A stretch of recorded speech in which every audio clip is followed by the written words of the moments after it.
Hello all welcome to study படி. So இந்த வீடியோவில் நம்ம என்ன பார்க்க போகிறோம் அப்படின்னு பார்த்தீங்கன்னா, மெயின்ஸ் ஆன்சர் ரைட்டிங் போயிட்டுருக்கு இல்லையா கோர்ஸ். ஸோ அந்த கோர்ஸ் டீட்டெயில்ஸ் பற்றி சொல்லிட்டு அப்புறம் இந்த ஆன்சர் வந்து நான் ஆரம்பிக்கிறேன். ஸோ மெயின்ஸ் ஆன்சர் ரைட்டிங் பார்த்தீங்கன்னா தமிழில் போயிட்டுருக்கு. ஸோ எப்படின்னா பர் டேக்கு வந்து 2 கொஷின்ஸ் வந்து உங்களோட டெலிகிராம் சேட்டுக்கு வந்து அனுப்பிச்சிருவோம். ஸோ அதுக்கான ஆன்சர் வந்து நீங்கள் எழுதி எனக்கு அனுப்பலாம்.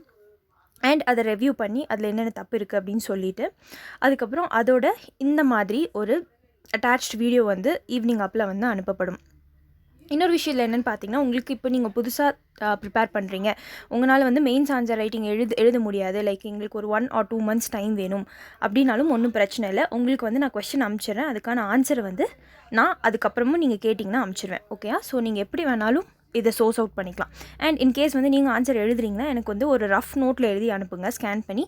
அண்ட் வந்துட்டு இதை நான் வந்து திருப்பி உங்களுக்கு ஒரு வீடியோ அனுப்பிச்சக்கப்புறம் அது ஒரு ஃபேர் நோட்டில் காப்பி பண்ணிக்கோங்க ஒன்றா சேர்த்து. ஃபைன். ஸோ இப்போ வந்து நம்ம கொஷின்குள்ளே போயிடலாம். ஸோ இந்த கொஷின் வந்து 2019 ப்ரிலிம்ஸில் கேட்டிருந்த ஒரு மெயின்ஸில் கேட்டிருந்த ஒரு கொஷின். ஃபைன். ஸோ இந்த கொஷின் வந்து ஹிஸ்ட்ரியில் கேட்டிருந்தாங்க. ஸோ நாட்டோட ரெலவன்ஸ் பற்றி கேட்டிருந்தாங்க.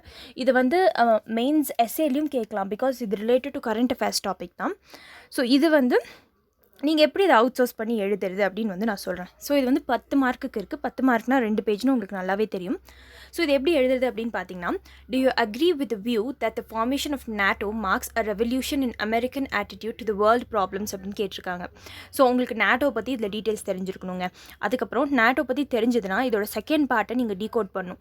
என்ன கேட்டிருக்காங்கன்னு பார்த்தீங்கன்னா, நேட்டோட ஃபார்மேஷன்னால் வந்து did it mark a revolution in American attitude to the world problems. So world ப்ராப்ளம்ஸ்ன்னு சில விஷயம்லாம் இருக்குது இல்லையா, அந்த வேர்ல்டு ப்ராப்ளம்ஸை அமெரிக்கா வந்து எப்படி பார்த்துச்சு, அமெரிக்காவோட ஆட்டிடியூட் எப்படி இருந்தது, ஸோ எப்படி வந்து அது மாறுச்சு. ஒரு ரெவல்யூஷன்னா வந்து ஒரு ஸ்டேஜ்லேருந்து இன்னொரு ஸ்டேஜுக்கு வந்து போகிறது, கரெக்டாக? ஸோ அது எப்படி மாறுச்சு அப்படின்னு சொல்லி கேட்குறாங்க. ஸோ ஃபர்ஸ்ட் நம்ம இன்ட்ரடக்ஷன் எடுத்தோம்னா நேட்டோ பற்றி தான் இதில் கேட்டிருக்காங்க. இப்போ நேட்டோ பற்றி தான் நம்ம எழுதணும். So North Atlantic Treaty Organization தாங்க NATO. So NATO is a military alliance established by the North Atlantic Treaty. So North Atlantic ட்ரீட்டின்னு ஒன்று இருக்குது, அதோட பேர் வந்து வாஷிங்டன் ட்ரீட்டின்னு சொல்லுவாங்க. ஸோ இந்த ட்ரீட்டி மூலயமா எஸ்டாப்ளிஷ் ஆன ஒரு மிலிட்ரி அலையன்ஸ் தான் வந்து நார்த் அட்லாண்டிக் ட்ரீட்டி. ஸோ இதில் இப்போதைக்குன்னு பார்த்தீங்கன்னா 29 மெம்பர்ஸ் இருக்காங்க. ஸோ இது கரண்ட் அஃபேர்ஸ்க்கு ரிலேட்டடான டாபிக் நான் கடைசியில் சொல்கிறேன். ஓகேயா? ஸோ இப்போ என்ன அப்படின்னு பார்த்தீங்கன்னா, எப்போ ஃபார்ம் பண்ணாங்கன்னா April 4, 1949 ஃபார்ம் பண்ணாங்க. கரெக்டாக? யார் ஃபார்ம் பண்ணாங்க அப்படின்னு பார்த்தீங்கன்னா, US, கனடா, அதுக்கப்புறம் வந்து செவரல் யூரோப்பியன் நேஷன்ஸ் ஒன்றா சேர்ந்து ஃபார்ம் பண்ண ஒரு விஷயம் தான் இது. எப்போ ஃபார்ம் பண்ணாங்கன்னு பார்த்தீங்கன்னா கோல்டு வாரில் ஃபார்ம் பண்ணாங்க. கோல்டு வார்னால் உங்களுக்கு என்னென்னு தெரிஞ்சிருக்கும். World War II முடிஞ்சக்கப்புறம் வந்து 2 பவர்ஸ் வந்து ஹெஜிமோனிக்காக இருந்தாங்க. ஒன்று வந்து USA, இன்னொன்று வந்து USSR. கரெக்டாக? ஸோ 2 பேருக்கும் நான் பெருசா நீ பெருசா அப்படின்னு ஒரு வார் போயிட்டு இருந்தது. அதுதான் வந்து கோல்டு வார். ஸோ வார்னால் டைரெக்டான வார் கிடையாது. ஸோ ட்ரேடில் இந்த மாதிரி ஆஸ்பெக்ட்ஸ்லாம் வந்து என்ன பண்ணுவாங்கன்னா டேரெக்டாக வந்து அவங்களோட ஒப்போசிஷனை காட்டுவாங்க. ஸோ அப்படி தான் வந்து ஆச்சு. அப்புறம் என்ன ஆயிடுச்சுன்னா உங்களுக்கே தெரிஞ்சிருக்கும், USSR வந்து டிஸ்இன்டிகிரேட் ஆகி ரஷ்யாவாக மாறிடுச்சு. ஸோ நிறையா நேஷன்ஸ் வந்து பிரேக் ஆகி போன ஒரு ரீசன்னால் நேட்டோ எதுக்கு ஃபார்ம் பண்ணாங்க? So mainly to tackle with USSR. But USSRே உடஞ்சிருச்சுன்னா வந்து நேட்டோட ரெலவன்ஸ் எப்படி இருக்குன்னு யோசிச்சு பார்த்துக்கோங்க. அதுவும் நான் சொல்கிறேன். இப்போ என்ன அப்படின்னு பார்த்தீங்கன்னா, நேட்டோவை பற்றி நம்ம இன்னும் முடிக்கல. ஸோ நேட்டோவோட கோர் டாஸ்க் என்னென்னு பார்த்தீங்கன்னா, include collective defence, crisis management and cooperative security. So 3 C, triple C தான் வந்து நேட்டோவோட ஒரு மெயின் எய்மாகவும் வச்சுக்கலாம். ஸோ கலெக்டிவ் டிஃபென்ஸ்னால் என்ன, கிரைசிஸ் மேனேஜ்மெண்ட் என்னென்னு, கோஆப்ரேட்டிவ் செக்யூரிட்டின்னு என்னென்னு பார்க்கணும். ஸோ கலெக்டிவ் டிஃபென்ஸ் தான் என்னென்னு இப்போ நான் சொல்லிடுறேன். ஸோ கலெக்டிவ் டிஃபென்ஸ் சொல்கிறதுக்கு முன்னாடி நான் கிரைசிஸ் மேனேஜ்மெண்ட்னா என்னென்னு சொல்லிடுறேன். ஸோ இவங்க என்னென்ன மீட்டிங் வச்சு என்னென்ன ப்ராப்ளம்ஸ்லாம் வந்து ஃபோர்ஸி பண்ணுவாங்க, ஃப்யூச்சரில் என்னென்னலாம் வரப்போகுதுன்னு. ஸோ அதுக்கான மேனேஜ்மெண்ட்டில் எல்லாம் ஒன்றா சேர்ந்து எடுத்து பண்ணுவாங்க.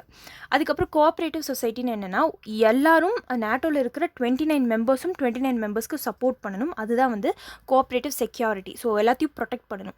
கலெக்டிவ் டிஃபென்ஸ்னால் என்னங்க அப்படின்னு பார்த்தீங்கன்னா, டிஃபென்ஸ்னால் என்ன, ஒருத்தர்கிட்டருந்து இன்னொருத்தரை பாதுகாக்கிறது, இல்லை நம்மளே பாதுகாத்துக்கிறது. ஸோ இதில் என்ன அப்படின்னு பார்த்தீங்கன்னா, ஒரு நேட்டோ மெம்பரை யாராவது அட்டாக் பண்ணாங்கன்னா எல்லா நேட்டோ மெம்பரும் ஒன்றா வந்துடுவாங்க. அதுதாங்க collective defence. So the principle of collective defence under Article 5 is the most important clause under which an attack against one or several NATO members is considered as attack against all. So ஒருத்தர் அடிச்சிங்கன்னா எல்லாத்தையும் அடித்த மாதிரி. So the principle has been invoked only once in response to the 9/11 attack in US in 2001. So 9/11 attack உங்களுக்கே நல்லா தெரிஞ்சிருக்கும். World Trade Organization terrorist attack பண்ணாங்க. So அங்கே என்ன ஆச்சுன்னு பார்த்தீங்கன்னா 2001 செப்டம்பர் 11 நடந்தனால it's called as 9/11 attack.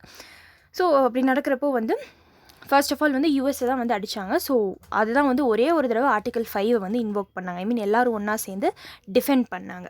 So நாட்டோட ஹெட் குவார்ட்டர்ஸ் எங்கே இருக்குன்னு பார்த்தீங்கன்னா ப்ரூசல்ஸ், பெல்ஜியமில் இருக்குது. And it has 2 official languages. என்ன அஃபிஷியல் லாங்குவேஜஸ்ன்னு பார்த்தீங்கன்னா ஒன்று வந்து ஃப்ரெஞ்ச், இன்னொன்று வந்து இங்கிலீஷ். அப்புறம் NATO is an alliance of only of the North America and western European nations. புரிஞ்சுக்கோங்க நல்லா, வெளியில் எந்த நேஷன்ஸும் கிடையாது. இப்போ வந்து ஜப்பான்லாம் வந்து யூஎஸ் கூட ஒரு க்ளோஸ் ஆலி தான், பட் தென் ஜப்பான் இதில் கிடையாது. ஸோ எங்கன்னா நார்த் அமெரிக்காவும் அதுக்கப்புறம் வெஸ்டர்ன் யூரோப்பியன் நேஷன்ஸ் மட்டும்தான் வந்து இந்த அட்லாண்டிக் ஓஷன் ஒட்டி இருக்கிற நார்த் சைட், நார்த் அட்லாண்டிக்னு அதுலேயே இருக்குது பாருங்கள். So thereby it provides a link between western countries of the two continents. So North அமெரிக்காங்கிறது ஒரு காண்டினென்ட், யூரோப்புங்கிறது ஒரு continent.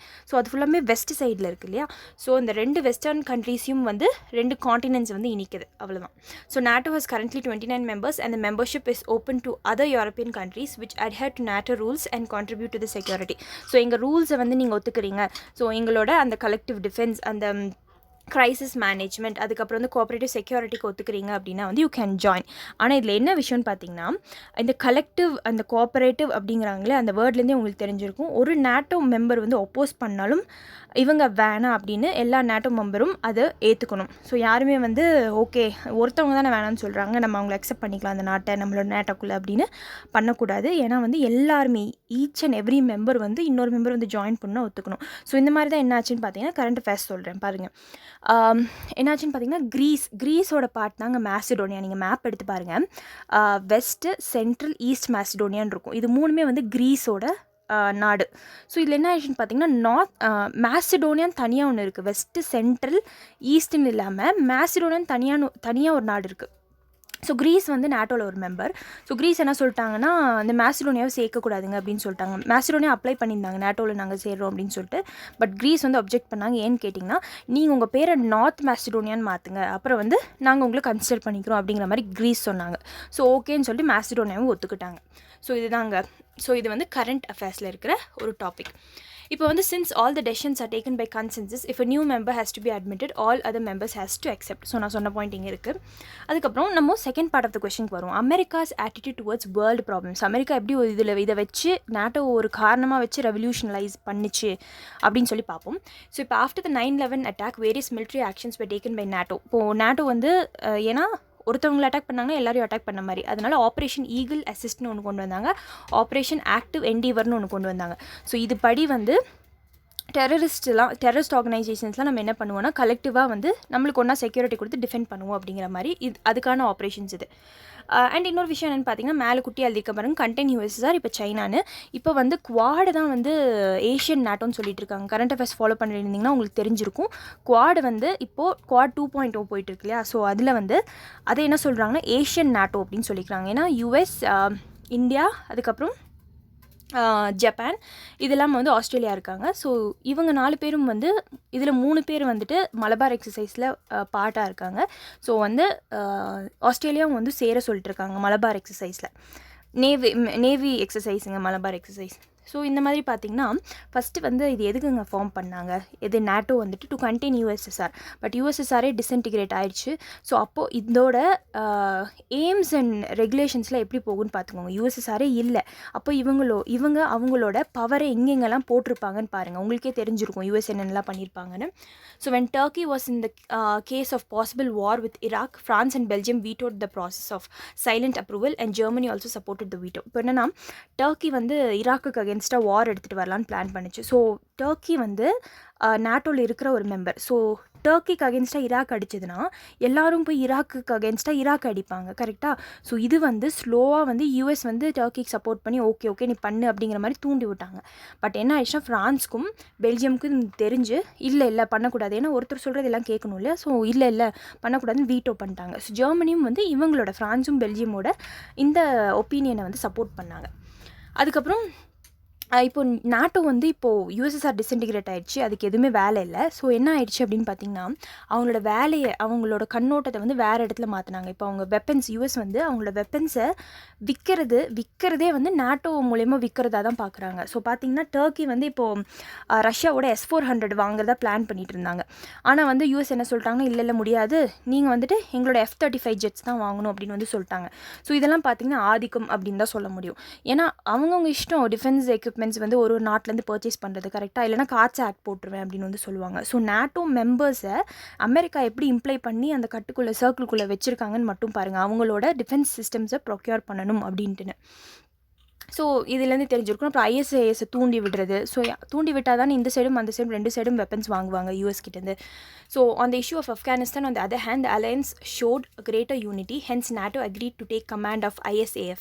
So International Security Assistance ஃபோர்ஸ்னு சொல்லுவாங்க. இது வந்து இதில் இருக்குது, ஆப்கானிஸ்தானில் இருக்குது.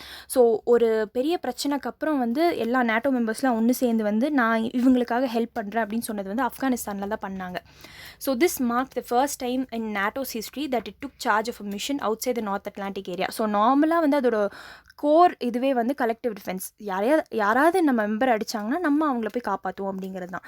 ஸோ ஃபஸ்ட் டைம் வந்து அந்த நார்த் அட்லாண்டிக் ஏரியா விட்டு வெளியில் வந்து ஆப்கானிஸ்தான், ஐ மீன் சென்ட்ரல் ஏஷியாக்கே வந்து பண்ணுறாங்க அப்படின்னா இது வந்து ஆப்கானிஸ்தானில் பண்ண ISAF, international Security assistance force தாங்க. ஸோ இது எப்படி நீங்கள் முடிக்கலாம் அப்படின்னு பார்த்தீங்கன்னா, hence at the beginning NATO was very confined to the North Atlantic region.